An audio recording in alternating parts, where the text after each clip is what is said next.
Hello everyone, how are you? I hope you all will be very fine.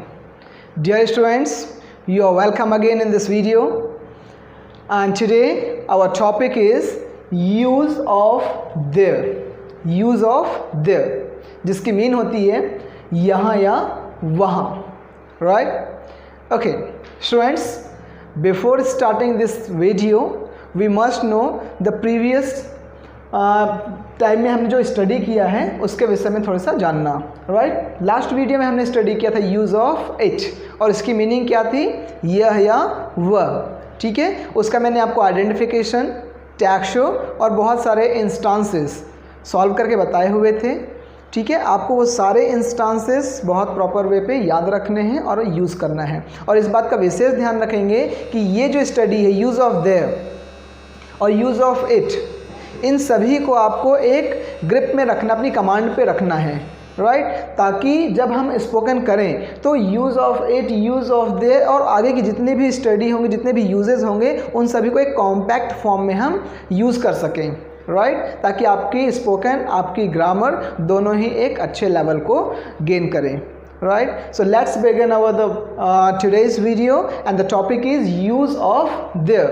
Dear students, as you can see, जैसा कि आप यहाँ पर देख सकते हैं, the meaning of there is यहाँ या वहाँ, इन दोनों ही मीन्स में हम there का यूज़ करते हैं, राइट? अब एक कन्फ्यूज़न होता है कि कई बार ये ऑब्जेक्ट के फॉर्म पे दिखता है, कई बार ये सब्जेक्ट के फॉर्म में दिखता है, कभी इंट्रोडक्टरी वर्ड के रूप में दिखता है, राइट? तो जो मैंने लास्ट वर्ड जो बोला देयर, बेसिकली एक इंट्रोडक्टरी वर्ड के रूप में यूज़ किया जाता है। तो आज के इस वीडियो में इसके प्रॉपर पूरे यूज़ को जानेंगे और आज के इस वीडियो में एक बड़ी और इम्पॉर्टेंट चीज़ मैंने ऐड की हुई है जो कि आप देखेंगे, जैसे कि हमारा वीडियो का जो स्टेप है वो किस तरीके से चलता है, the meaning of any uses, identification, जो भी यूज़ हम पढ़ रहे हैं उसका एक प्रॉपर आइडेंटिफिकेशन होता है। बिना आइडेंटिफिकेशन के जिस तरीके से आप इस दुनिया के किसी भी चीज़ को, किसी भी ऑब्जेक्ट को अगर आप जानते हैं, ठीक है, जैसा कि अगर आप इसे एक वाइट बोर्ड बोल रहे हैं तो वाइट बोर्ड का आपको इसका नाम पता है, इस वजह से आप इसका नाम जानते हैं, इसका आइडेंटिफिकेशन जानते हैं, इस वजह से आप इसे बहुत ही कॉन्फिडेंट के साथ पहचानते हैं और इसके विषय में बता सकते हैं, right?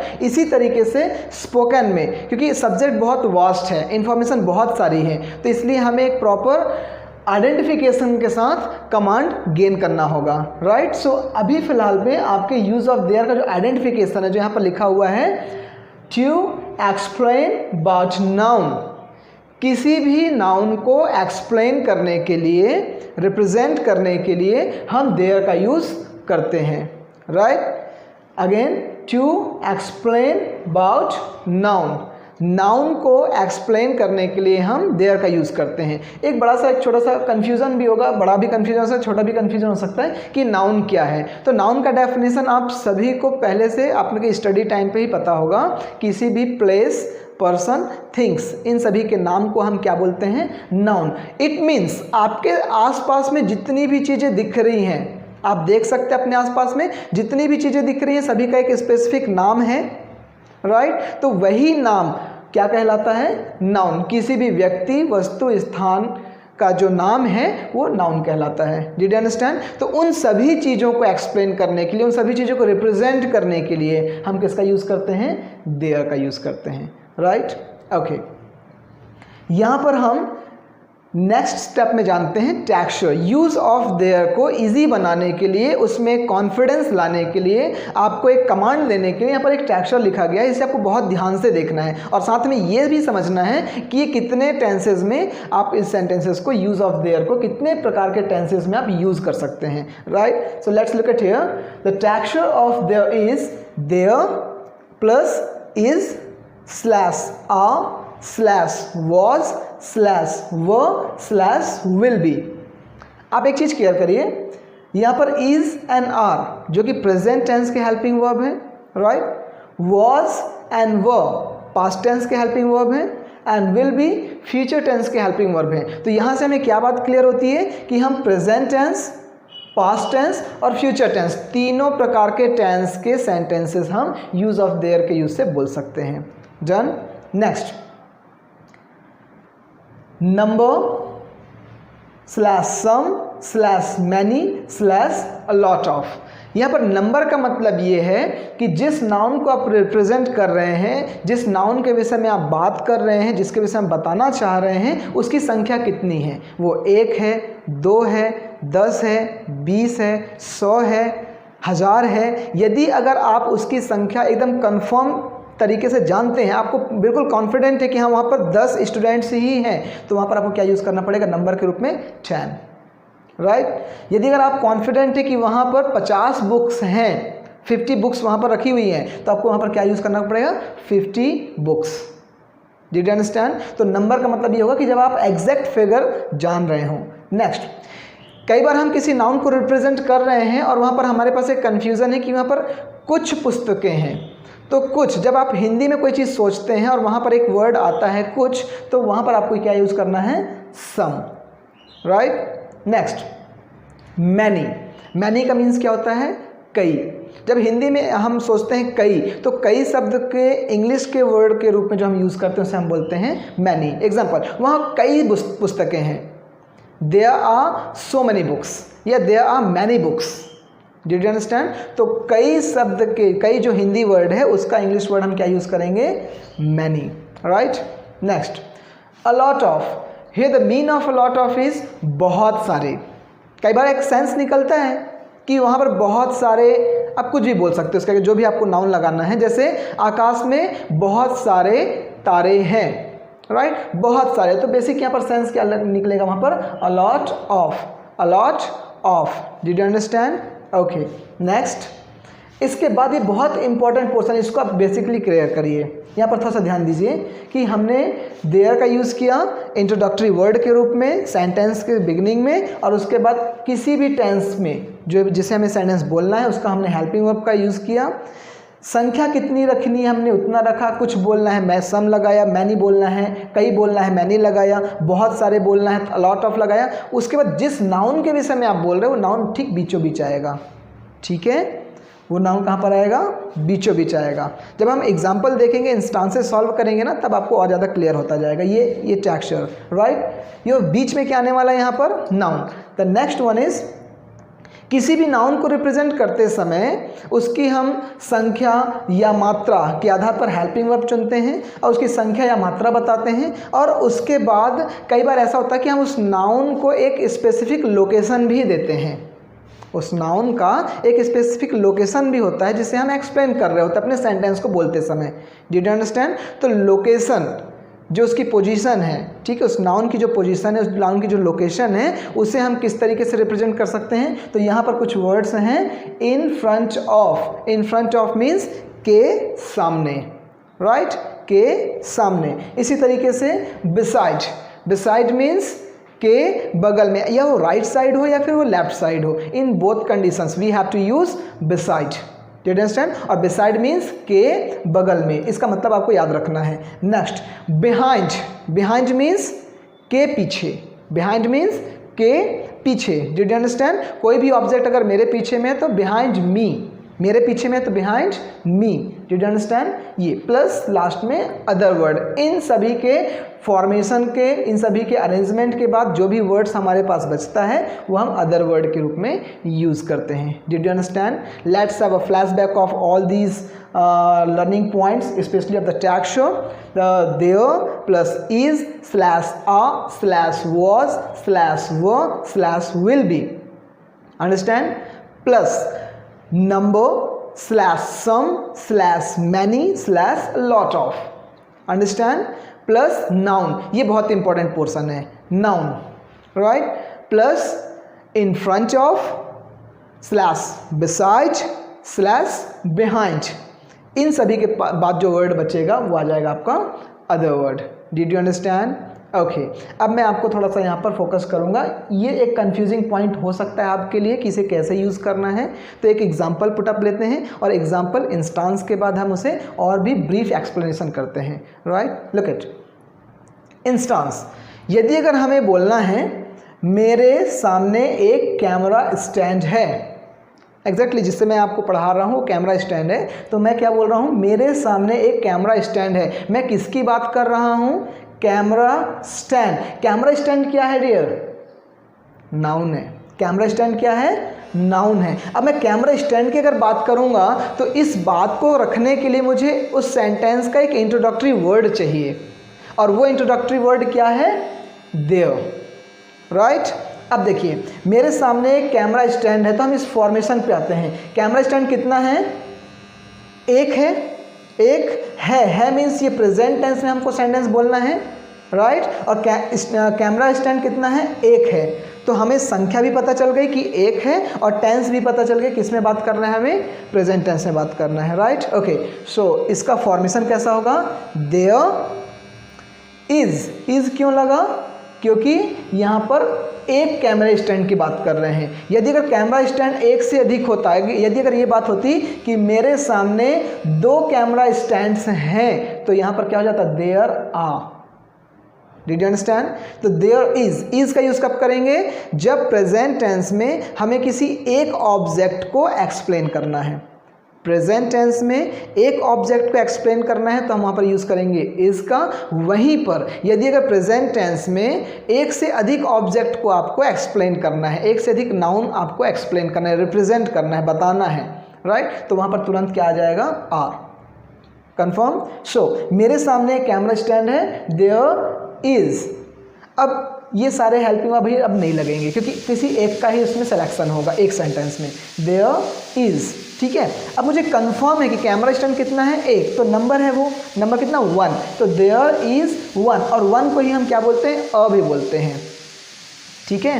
There is a camera stand, ऐसा हम बोल सकते हैं। तो अ या फिर 1 दोनों एक ही चीज़ है, right. So there is a. अब ये सारी चीज़ें स्लैश, जितने भी स्लैश दिखेंगी ना उसमें से किसी एक का ही सिलेक्शन होना है, राइट। तो यहाँ पर देयर इज अ, फिर उसके बाद ये देखिए यही बेसिक पॉइंट है। हम बात किसकी कर रहे हैं? कैमरा स्टैंड की। कैमरा स्टैंड की बात कर रहे हैं, वही नाउन है हमारा। तो अब यहाँ पर क्या होगा? There is a camera stand, there is a camera stand. अब इसकी लोकेशन भी बता दीजिए कहाँ पर है ये? मेरे सामने। तो के सामने को हम क्या बोलते हैं? इन फ्रंट ऑफ। के सामने को हम क्या बोलते हैं? इन फ्रंट ऑफ। अब किसके सामने? मेरे सामने। तो मेरे को यहाँ पर ऑब्जेक्टिव फॉर्म पे रखना पड़ेगा, me. So answer is there is a camera stand in front of me. Did you understand? There is a camera stand in front of me. मेरे सामने एक टेबल है। आप बोलिए कितनी टेबल है? एक है। कैसे बोलेंगे? There is a table. There is a table in front of me. अब यही टेबल की लोकेशन आप मेरे बगल में ले आइए। आप क्या बोलेंगे? मेरे बगल में एक टेबल है। बोलिए There is a table beside me. There is a table beside me. Done. अब वही टेबल आप मेरे पीछे ले आइए। अब क्या हो जाएगा? वो आपका टेबल पीछे आ गया तो क्या हो जाएगा? There is a table behind me. There is a table behind me. Did you understand? Next, मेरे सामने 2 टेबल्स हैं या मेरे सामने कुछ टेबल्स हैं। जैसे ही एक से अधिक होगा तो अगर है के सेंस में बात हो रही तो वहाँ पर आप आर सेलेक्ट करेंगे। Did you understand? नेक्स्ट, मेरे सामने कई टेबल्स हैं। कई मीन्स एक से अधिक हो गया, तो एक से अधिक के लिए हमें सिलेक्शन क्या लेना पड़ेगा? आर। इज एक ऑब्जेक्ट के लिए, एक नाउन के लिए, आर एक से अधिक के लिए। Understand? Okay, so there are some tables in front of me, ठीक है। या फिर इस रूम में कुछ टेबल्स हैं, इस रूम में कुछ टेबल्स हैं। There are some tables in this room. Done. ये था आपका प्रेजेंट टेंस। इसी तरीके से पास्ट में बात करेंगे।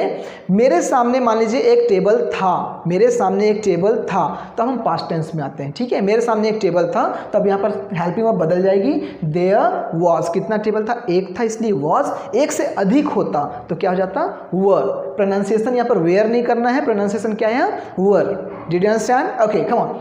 There was a table in front of me. Did you understand? यहीं पर मेरे सामने अगर कई सारी टेबल्स अगर थी, मेरे सामने कई सारी टेबल्स थी, देयर व। अब वाज क्यों नहीं लग रहा है? क्योंकि एक नहीं अधिक बात हो रही है। There were many tables, there were many tables in front of me. Did you understand? Okay, next will be, this is for the future tense. Future tense को एक्सप्लेन करते समय हम देयर का यूज़ कर सकते हैं अगर किसी के लोकेशन और नाउन को अगर हमें बताना है। जैसे कई बार ऐसा होता है कि हम रेलवे स्टेशन गए होते हैं, वो हमारा पर्टिकुलर एक्सपीरियंस होता है। आपका कोई फ्रेंड उस रेलवे स्टेशन के पास जाता है और आप उसे सामने स्टेशन के सामने की किसी एक दुकान की लोकेशन आप बताते हैं, ठीक है, और वो उसे नहीं मिल रही है वो दुकान, तो आप क्या बोलते हैं? देखो, ध्यान से देखो, रेलवे स्टेशन के सामने एक मोबाइल स्टोर होगा। रेलवे स्टेशन के सामने एक मोबाइल स्टोर होगा, ध्यान से देखो वहाँ पर। तो क्या बोलेंगे आप? देयर विल बी होगा। देयर विल बी क्या होगा? कितना होगा? एक होगा। देयर विल बी अ क्या होगा? Mobile store. There will be a mobile store. कहाँ पर होगा? रेलवे स्टेशन के सामने। There will be a mobile store in front of the railway station. Did you understand? तो विल बी के sense में यहाँ पर कोई आपको ऑप्शन नहीं सिलेक्ट करना है। ऑब्जेक्ट एक हो, ऑब्जेक्ट एक से अधिक हो, आपको विल बी कॉमनली यूज़ करना है, राइट? एक बार फिर से फ्लैशबैक देख लेते हैं। देयर इज एक ऑब्जेक्ट के लिए, आर एक से अधिक ऑब्जेक्ट के लिए प्रेजेंट टेंस में, वॉज एक ऑब्जेक्ट के लिए, वर एक से अधिक ऑब्जेक्ट के लिए पास्ट टेंस में, विल बी एक या एक से अधिक ऑब्जेक्ट फ्यूचर टेंस के लिए। Did you understand? तो ये बात हो गई हमारे इस कंफ्यूजन की जो थोड़ा बहुत हो सकता था। ओके स्टूडेंट्स, सो अभी फ़िलहाल पे मैंने जो आपको एक एग्जांपल दिया कि मेरे सामने एक कैमरा स्टैंड है, इसी तरीके से अब आप अपने आसपास सारी चीज़ों को देखिए। अब अपने आसपास सारी चीज़ों को देखिए, जितनी भी चीज़ें दिखेंगी, ठीक है, वो सारी चीज़ें क्या हैं? नाउन है। वो सारी चीज़ें क्या हो रही हैं? नाउन हो रही हैं। अब उस नाउन को अगर आपको एक्सप्लेन करना है, ठीक है, तो आप उसको बिल्कुल देयर के यूज़ से आप एक्सप्लेन कर सकते हैं, राइट? ओके डियर स्टूडेंट्स, यहाँ पर एक बहुत ही अच्छी और बहुत इंपॉर्टेंट चीज़ मैं आपके सामने इस स्पोकन क्लास की वीडियो के माध्यम से लेकर आना चाह रहा हूँ, और जो कि स्पोकन को करने के लिए, स्पोकन सीखने के लिए, प्रेजेंटेशन देने के लिए, फ्लुएंट स्पीक करने के लिए आपने केयर किया होगा कि कोई भी स्पीकर अगर फ्लुएंट स्पीकिंग कर रहा है तो उसके पास कुछ ना कुछ विज़न ज़रूर होता है। स्पीक करने का एक प्रॉपर विज़न ज़रूर होता है, राइट? तो यहाँ मैक्सिमम स्टूडेंट जो स्पीक नहीं कर पा रहे होते, उसका बहुत बड़ा रीज़न क्या होता है? एब्सेंस ऑफ विज़न या लैकिंग ऑफ विज़न। उनके पास विज़न नहीं होता कि वो आखिर किसी चीज़ को रिप्रेजेंट कैसे करें। उनके दिमाग में वो बातें नहीं चल पाती। मीनिंग्स होती हैं, टेक्सचर्स होता है, आपके आइडेंटिफिकेशंस होते हैं, बट स्पीक कैसे करना है इसका विज़न नहीं होता। तो आपको स्पोकन को करने के लिए इस क्लास का हेल्प ज़रूर लेना चाहिए, और इसे मैं समझता हूँ कि आप इस वीडियो को देखकर विज़न को प्रॉपरली समझकर आप स्पीक जरूर करेंगे, right? So look at this side, vision. यदि अगर हमें vision of present tense, present form की अगर बात करें, तो अगर हम प्रेजेंट टेंस में या प्रेजेंट फॉर्म में अगर हमको देयर का यूज़ करना है तो कैसे करेंगे? तो इसमें आप विज़न ले लीजिए। विज़न क्या है? आपके घर में फर्स्ट रूम में, सेकेंड रूम में, थर्ड रूम में, फोर्थ रूम में, जितने भी आपके रूम्स हैं, वहाँ पर कौन कौन सी चीज़ें हैं, जो भी चीज़ें आपके पास उस रूम में हैं, उन सभी को आप देयर के यूज़ से एक्सप्लेन करते जाइए। कम ऑन, बहुत ही ईजी फील होगा आपको। चलिए मैं आपको करके दिखाता हूँ जो इस रूम में है। There is a white board stand in front of me. There is a whiteboard in front of me. There is a whiteboard stand in front of me. There is an electric board. There are 2 sockets and there are 2 switches. There is one fan in this classroom. There are 2 LED bulbs in this classroom. There is one bed. There is one shelf. There is a portrait of Lord Rama. There is a box. There are some books. There are so many pens. Did you understand? तो यहाँ पर क्या हो रहा है? मैंने अभी कौन सा विज़न लिया? Vision of present form. Present form में अभी फ़िलहाल में यहाँ पर रहते हुए कितनी सारी चीज़ें हैं, उन सभी को मैं देयर के यूज़ से बहुत ईजी वे पे एक्सप्लेन कर सकता हूँ, और ये आप भी कर सकते हैं। यही आपको करना है, यही विज़न आपको स्पीक करने पे इंसिस्ट करेगा, right? Look at the next vision, vision of past form. अब पास्ट फॉर्म का विज़न हम कैसे जनरेट करें अपने दिमाग में? बिल्कुल आपको हिंदी में एग्जाम्पल्स नहीं लिखना है, हिंदी में लिखना नहीं है, सीधे आपको डायरेक्ट सोचना है और उसको स्पीक कर देना है। ये कैसे पॉसिबल होगा? वो भी पास्ट फॉर्म में। तो जो इस वीडियो को देख रहे हैं, आप में से होपफुली स्टूडेंट्स ही हैं सभी, और या तो आप स्कूल आपकी स्कूल स्टडी कंप्लीट हो चुकी है, आप कॉलेज में हैं या फिर इवन अभी आप फिलहाल में स्कूल में ही हैं, तो आप वहाँ पर आपके प्रीवियस स्कूल में कौन कौन सी चीज़ें थी। अब सोचिए, ये आपको एक विज़न लेना है, आपको सोचना है इस विषय में, आपके प्रीवियस स्कूल में कौन कौन सी चीज़ें थी। तो आपको उस स्कूल के फ्रंट गेट, मेन गेट से लेके अंदर क्लासरूम और पूरे कैंपस में जितनी भी चीज़ें थी, एक ऑब्जेक्ट रहेगा तो वॉज और एक से अधिक ऑब्जेक्ट रहेगा तो वर के सेंस पे बोलते जाना है लगातार। Just like when I was in a 5th standard, so in my school there was a big entrance gate. There was a big entrance gate. ये कौन सा विज़न है? पास्ट का विज़न है। There was a big entrance gate. Okay. There was a very big playground. Okay. There were so many kabaddi courts in the playground. There was one cricket playground. Okay. There was a very good infrastructure based building. There were so many classrooms in my school. There were so many teachers in my school. There was a big library in my school. There was a computer room in my school. There was a principal cabin in my school. There was a staff room in my school. There were so many CCTV cameras in every classroom in my school. There were so many friends. Did you understand? तो इस तरीके से आपने किसका vision लिया? Vision of past form. ठीक है। इसी तरीके से मैं आपको एक और विज़न दे देता हूँ। आपने अभी तक जितने भी हिस्टोरिकल प्लेसेस विजिट किए होंगे, उन सभी हिस्टोरिकल विजिट को यदि अगर आपको अपने फ्रेंड्स को बताना है कि वहाँ कौन कौन सी चीज़ें थी, तो आप बोल सकेंगे? बिल्कुल। आपको सिर्फ वही विज़न स्ट्राइक करना है कि आप जहाँ मान लीजिए आप कहीं घूमने गए थे, वहाँ कौन कौन सी चीज़ें थी, तो तुरंत वो चीज़ें जो जितनी भी चीज़ों को आप बताएंगे, तुरंत उसे आप इंट्रोडक्टरी वर्ड देयर के यूज़ पे आप एक्सप्लेन करते जाइए, बन जाएगा। Very good. ये ध्यान रखेंगे, ये विज़न आपको स्कूल पास्ट फॉर्म में स्कूल को एक्सप्लेन करना है, पास्ट फॉर्म में किसी विजिटिंग प्लेस को एक्सप्लेन करना है, पास्ट फॉर्म में आप मान लीजिए कभी मॉल गए हों, थिएटर्स गए हों, ठीक है, आपको वहाँ के विषय में आपको एक्सप्लेन करना है। तो सारे आपके एक्सपीरियंस किसके हैं? पास्ट फॉर्म के, और उसको आपको एक्सप्लेन करने के लिए किसका यूज़ करना है? देयर का यूज़ करना है। Right. Okay. Vision of future tense या फ्यूचर फॉर्म। अब फ्यूचर फॉर्म में आप जो अभी फ़िलहाल में एक्सपीरियंस, आपने किसका एक्सपीरियंस लिया? पास्ट फॉर्म का। ठीक है। इसी पास्ट फॉर्म को अब यदि अगर आपको फ्यूचर में कन्वर्ट करना है, आप उसी स्कूल के एग्जाम्पल को आप किस में कन्वर्ट कर लीजिए? फ्यूचर में। ठीक है। आप अपने फ्रेंड्स को बताइए, जो कि फ्रेंड्स अगर मान लीजिए आपके प्रीवियस स्कूल में गया, ठीक है, तो आप उसको बताइए कि there will be a big entrance gate, there will be a big play ground, there will be so many courts, kabaddi courts in the ground, there will be a cricket ground, okay, there will be a good building as a infrastructure, there will be so many teachers, there will be a principal cabin, there will be a staff room. Did you understand? तो आप अपने previous experience में किसी को guide करते हुए, उसके विषय में बताते हुए, वहाँ पर आप होगा का आप एजम्पशंस ले सकते हैं। Did you understand? तो इस तरीके से आपने there vision of future form आपने क्रिएट किया। ठीक है। एक और फ्यूचर फॉर्म आप ले लीजिए। जैसे आप सभी रेलवे स्टेशन मूव किए होंगे। रेलवे स्टेशन अभी फ़िलहाल में अगर आप रेलवे स्टेशन कई दिनों से नहीं गए हैं और आपका कोई फ्रेंड या कोई आपका रिलेटिव उस प्लेटफॉर्म में या उस रेलवे स्टेशन में पहली बार जाता है, तो आप उसे कैसे गाइड करेंगे? तो बिल्कुल आप कैसे गाइड करेंगे? जस्ट देखो, आपके बगल में एक टिकट काउंटर होगा। Look at just there will be a ticket counter, okay, beside you. There will be a platform number 1. There will be a food over bridge in platform number 1. There will be a waiting hall in platform number 1. Did you understand? आप यही चीज़ explain करेंगे। तो आप किसी को guide करते हुए, future में उसे सजेशन देते हुए, फ्यूचर फॉर्म का आप यहाँ पर यूज़ कर सकते हैं उस नाउन को एक्सप्लेन करते हुए। Did you understand? Okay.